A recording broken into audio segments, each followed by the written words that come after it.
আপনারা যারা এখানে আসছেন জাতীয় নিরাপত্তা এবং আঞ্চলিক সমীকরণ নিয়ে কথা বলছেন, আমার একটা কিউরিওসিটি ছিল যে এখানে কারা এটা নিয়ে কথা বলছে। আমরা জেনারেলি এই নিরাপত্তা নিয়ে খুব একটা কথা বলি না, আর আমি সবসময় বলি যে আমাদের স্ট্র্যাটেজিক কালচারের ঘাটতি আছে। সেজন্যে আমরা নিরাপত্তা যে একটা ইম্পর্টেন্ট বিষয় আমাদের সিভিল সোসাইটিতে এটা চলে আসে না। এই জন্যেই আমি বিশেষ করে আসতে চেয়েছি আর আপনাদের সাথে পরিচয় হওয়ার জন্য যারা এটা নিয়ে কথা বলছেন, কারণ আমি আপনাদের সাথে কানেক্টেড থাকতে চাই। সেই জন্যে আমি 40 বছর সেনাবাহিনীতে চাকরি করেছি, 2020 সালে রিটায়ারমেন্টে গেছি। আমার লাস্ট অ্যাপয়েন্টমেন্ট ছিল পিএস আর্ম ফোর্সেস ডিভিশন। এখন আমি একটা থিঙ্ক ট্যাঙ্কের সাথে আছি, সেটার নাম Osmani centre for piece and security study. So প্রথমেই আমরা নিশ্চয়ই কথা বলেছি এখানে যে আমাদের জাতীয় নিরাপত্তার নীতিমালা কোথায়, আমাদের ডিফেন্স পলিসি আছে, আমাদের foreign policy, energy policy, economic policy, এগুলো আছে। কিন্তু এদের অ্যাপেক্সে থাকার কথা হলো জাতীয় নিরাপত্তা পলিসি। সেটা কোথায়? সেটা নাই। সেই জন্যে সেটা আমাদের দরকার। আর এক সময় এটা খুবই important to understand that any time a tyrannical system collapse, there occurs a number of conflicts. Bangladesh কিন্তু ওই সময়টার ভেতর দিয়ে যাচ্ছে, এবং যখন এতগুলো কনফ্লিক্ট হতে থাকে তখন নিরাপত্তা ঝুঁকি অটোমেটিক চলে আসে। আমি 10 মিনিটের জন্য কথা বলবো, যদি সময় থাকে, তা না হলে আপনি আমাকে বলবেন। হ্যাঁ, না হলে আমাকে বলবেন, আমি শর্ট করে নিব। তো শুরুতে আমি নিরাপত্তা স্টাডিজের ছাত্র হিসাবে বেসিক কয়েকটা প্রশ্ন রেখে আমি আমার প্রেজেন্টেশনে দিতে চাচ্ছি।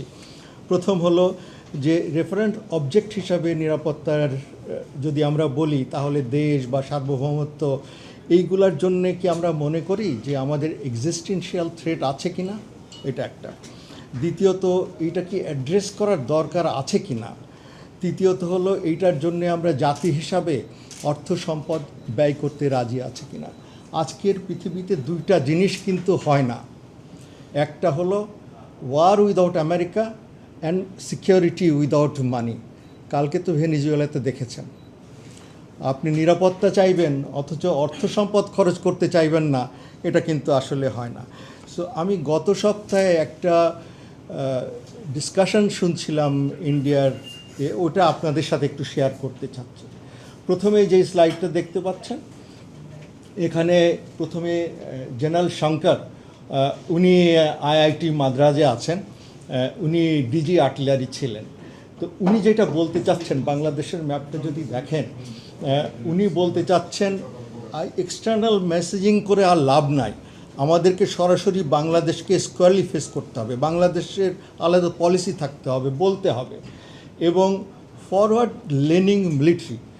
কী বলতে চাচ্ছেন উপরে যদি ম্যাপটাতে দেখেন, উপরে চোপড়া, ধুবড়ি এবং কিষানগঞ্জ, এই গত 18 মাসের মাঝে কিন্তু ইন্ডিয়া এই আমাদের চিকেন নেকে এই 3টা ক্যান্টনমেন্ট দিয়েছে। গত সপ্তাহে আপনাদের ইস্টার্ন কমান্ডের জিওসি ভিজিট করেছেন ত্রিপুরাতে একটা সেনানিবাস হতে পারে। এখন দেখেন বাংলাদেশের চিকেন নেক হিসাবে ওনারা যেটা বলছেন, এই হলুদ দাগগুলা, এইখান থেকে ওনারা কাট করার জন্যে একটা নীতি নির্ধারণী বিষয়ে কথাবার্তা বলছেন। আর ফরওয়ার্ড পোস্টারিংয়ে যেটা বলছেন, দেখেন একটা ডটেড লাইন আছে। ওনারা যেটা বলতে চাচ্ছেন জেনারেল শঙ্কর, যে ইন্ডিয়ান নিরাপত্তার জন্যে বাংলাদেশের অভ্যন্তরে এই 50 কিলোমিটার জায়গায় যদি এমন কোনো অ্যাক্টিভিটিস হয় যেটা ইন্ডিয়ার জন্যে খারাপ, ওনারা এখানে ইন্টারভিন করবেন, এরকম পলিসির জন্য ওনারা পুশ করছেন। আর ইকোনমিক দিক থেকে ওনারা প্রেশারাইজ করবেন, এবং রিসোর্স নিয়ে, বিশেষ করে পানি নিয়ে ওনারা কথা বলবেন। Next slide please. Okay so এই রিকমেন্ডেশনটা দিচ্ছেন জেনারেল দুশান্ত হলো director general centre for land warfare studies. আপনার ডাইনে যদি খেয়াল করেন, গ্রে জোন ওয়ারফেয়ার নিয়ে উনি কথা বলতে চাচ্ছেন, যেটা ইনভলভ করে between war and non war or quasi war টাইমের ভেতরে। সেখানে disinformation, economic coercion, cyber attack and proxy, এইগুলো নিয়ে কথা বলতে চাচ্ছেন। At the end of the day উদ্দেশ্য হলো বাংলাদেশকে ডিস্টাবিলাইজ করা। প্রথমে বামে উপরে যদি দেখেন, উনি ওই গ্রেজনের কথাটাই বলছিলেন, ওটাও বলতে চাচ্ছেন এটা ইন্টেন্সিফাইড করা দরকার, এবং বাংলাদেশের অলরেডি যেই ডিভিশন আছে, আমাদের ভেতরে যে ফাঁকফোকর ভাগ আছে, এটাকে উনি আরও ভাগ করার জন্যে সাজেস্ট করছেন, এবং বিএনপির সাথে এনগেজ হওয়ার জন্য কথা বলছেন। এরপরে বলছেন স্ট্র্যাটেজিক মেসেজিং দেওয়া চায়নাকে, যে ওনারা কীভাবে ইনভলভ হতে চাচ্ছেন সেখানে। ওয়াটার মানে ওয়াটার দিয়ে এটা একটা উইপন হিসেবে ব্যবহার করতে চাচ্ছেন। নিচে বাম কোনায় দেখেন গ্রেজন ব্যাটল, এটাকে আরও উচ্চ পর্যায়ে নিয়ে যাওয়া, যদি নর্মাল অ্যাক্টিভিটিসে না হয় তাহলে কোয়াজি মিলিটারি। এর পরেরটা হলো কাইনেটিক, মানে মিলিটারি অপারেশন করা।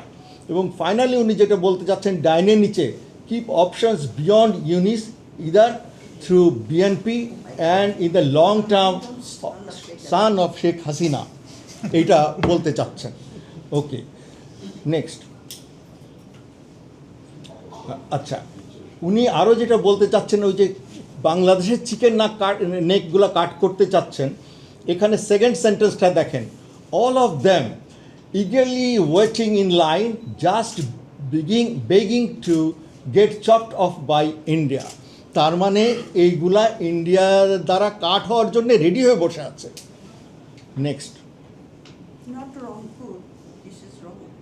উপরে যেটা বলেছে রংপুর রেডি হয়েছে যাওয়ার জন্য, হ্যাঁ হ্যাঁ, ঠিক নয়। চট্টগ্রাম হতে পারে না না, এটা ওনাদের কথাবার্তা। বক্তব্য, এটা তো কোনো মতেই ঠিক না। This is the story of the big mouth Indian. হ্যাঁ, এটা ওনাদের কথাবার্তা। ফান মানে থ্যাংক ইউ মাহফুজ ভাই না। For bringing the fun into দি আচ্ছা, ডিসকাশন। না, বাট এটা শুনে, এটা হয়ে পুরো ভাবতেছে। আচ্ছা, তাদের ভাবনা চিন্তা, আমাদেরও ভাবনা চিন্তা, তাদেরটাও শুনেন।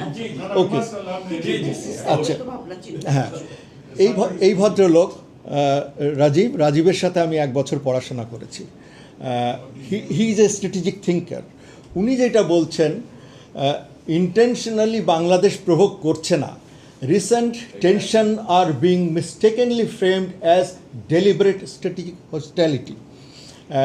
নেক্সট উনি যেটা বলতে চাচ্ছেন, ইউনাইটেড স্টেটস এবং চায়না বাংলাদেশকে যে কন্ট্রোল করছে ইন্ডিয়ার এগেনস্ট এগুলো করার জন্য, আসলে সেরকম কিছু না। উনি থার্ড সেন্টেন্সে যেটা বলতে চাচ্ছেন, উনি স্ট্র্যাটেজিক ইন্ডিয়াকে স্ট্র্যাটেজিক পেশেন্স ধরার জন্য বলছেন, বাট রেডি থাকার জন্য বলছেন। ধন্যবাদ। এর পরেরটায় আমি এটা আসব বাংলাদেশের অপশান কি এটা বলার জন্য। আমি এই যে 3 ভদ্রলোকের দেখালাম, they are part of their strategic community. ওনারা যে কথাগুলো বলছেন, ওনারা কি বলছেন, they are shaping up the mind of intelligentsia, the elite in the polity. এই জন্যে আমাদের এইগুলো জিনিসগুলা জানা দরকার। এইটার মাধ্যমে কি হবে, এরপরে যেটা হবে, শেপিং আপের পরে হয় একটা প্রিলিমিনারি অপারেশন হয়। এই প্রিলিমিনারি অপারেশনের পরে হলো মেজর কাইনেটিক বা মিলিটারি অপারেশন হয়। এই স্টেজগুলো আমাদের জানা দরকার। আমি যদি একটা এক্সাম্পল দিই তাহলে বুঝতে পারবেন। 11 সাল থেকে 15 সাল পর্যন্ত মিয়ানমারে that was a shaping up operation. সেখানে তারা বলতে চেয়েছিল মিনাংলা 11 সালে আসার পরে, that we have some unfinished job to be done, and thereby এরপরে আমরা দেখলাম যে রোহিঙ্গাদেরকে ডেমোনাইজ করা হলো, হলো there will be Islamization from the west, মানে বাংলাদেশের সাইড থেকে। এরপরে 16 সালে কিন্তু একটা প্রিলিমিনারি অপারেশন হয়েছিল, সেটাতে ক্লিয়ারিং মায়ু রেঞ্জ, এইটার নাম দিয়ে কিন্তু 16 সালে আপনারা যদি খেয়াল করেন, প্রায় 90,000-এর মতো রোহিঙ্গাদেরকে তারা বাংলাদেশে পাঠিয়েছিল। 2টা কারণে দেখার জন্যে ইন্টারন্যাশনাল কমিউনিটি কী করে আর বাংলাদেশ কী করে। সেখানে তারা বুঝতে পেরেছিল ইন্টারন্যাশনাল কমিউনিটি তাদের কনসার্ন জানিয়েছে, and Bangladesh does not have appetite two response. So এইটার পরে 17 সালে আপনাকে 12 লক্ষ লোক পাঠিয়ে দিয়েছে, আপনি এটা হজম করে নিয়েছেন। মায়ানমার কিন্তু 19 বার আমাদের এয়ার স্পেস ভায়োলেশন করেছে, 10 থেকে 12 বার আমাদের বর্ডার ভায়োলেশন করেছে। আমরা কি করেছি, আমরা ডিপ্লোম্যাটিক্যালি আমরা কমপ্লেন করেছি। International community after certain time এই কমপ্লেনটাকে নেগিং হিসাবে ধরে নেয়। সেই ন্যাগিংটাকে এক সময়ের পরে তারা আর পছন্দ করে না। এটা তোমাদের প্রবলেম, তোমরা রিজলভ করো না কেন। আর এখন আরাকান আর্মি কি করছে, আরাকান আর্মি আমাদের জেলেদের ধরে নিয়ে যাচ্ছে, বর্ডার ক্রস করছে, গোলাগুলি করছে। আমরা রোহিঙ্গাদেরকে সাপোর্ট করছি, আর্ম গ্রুপ করছি, এইভাবে আমাদের এলিগেশন দিচ্ছে। Drug trafficking, arms smuggling, human trafficking এইগুলা করছে এবং আমাদের পার্বত্য চট্টগ্রামে যারা সন্ত্রাসী আছে তাদেরকে সাহায্য করছে। এবার ভূ রাজনীতি নিয়ে দুইটা কথা বলি।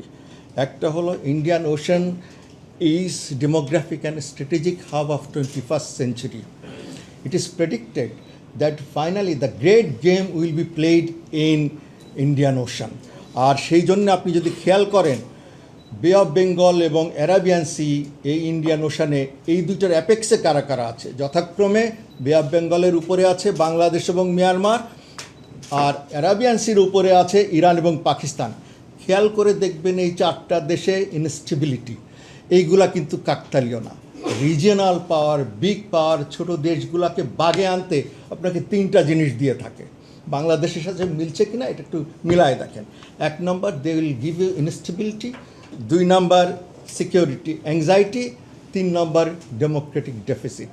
তাহলে আমাদের অপশন কি? এইটা আমাদের অপশন। এখন একটু আপনি আমাকে বলেন এই অপশনের কোনটা আপনি কাজে লাগাতে পারবেন। আমাকে বলবেন এইটা আমরা পারবো, অথবা এই দুইটা আমরা পারবো। এখন দেখা যাক। প্রথমে ডেভেলপিং স্ট্র্যাটেজিক কালচার, এই জার্গনে আমি গেলাম না। লাস্টে দেখেন the culture of speaking truth to the power. এইটা কি আমরা করতে পারি? পারবো? আমি আমার বসকে ট্রুথ টু দ্য পাওয়ার বলতে পারবো? আমরা সে পর্যায়ে আসছি। দ্বিতীয়ত দেখেন, security is far too serious a matter to be left only to politician and the military. এটার বাইরে কি আমরা যেতে পারবো? আমাদের হোল অফ সোসাইটি অ্যাপ্রোচ দরকার। এর পরের যেটা আসছি, developing fierce civil society, apolitical intelligentsia আমরা করতে পারবো।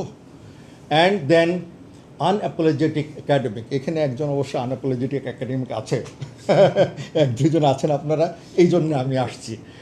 আচ্ছা, দেন develop credible deterrence and exploit advantage of geostrategic location. I hope I had time to explain this. Myanmar কীভাবে তাদের জিও স্ট্র্যাটেজিক লোকেশনকে এক্সপ্লয়েট করেছে, আর আমরা সেটা পারছি না। নেক্সট, পয়জনাস শ্রিম্প সুইজান strategy and pilot fish strategy, এইগুলাতে আমি বাদ দিলাম। এইগুলা তো মিলিটারি জার্গন, এইগুলো বাদ দিলাম। বাট লাস্টেরটা আমরা করতে পারবো কি না? Pick up merits. Can you pick up merits? দুইটা দেশ, ছোট দেশ, they pick up, never mistake in picking up merits. একটা সিঙ্গাপুর, একটা ইসরায়েল। লাস্ট ইজ দ্যাট, এটা আমরা national unity and integrity in the society, minority যারা আছে, সিএসটি ইস্যুস নিয়ে ইনক্লুসিভিটি আমাদের প্রয়োজন। আমাদের moral high ground, moral ascendancy থাকতে হবে, তা না হলে will be further divided. Thank you.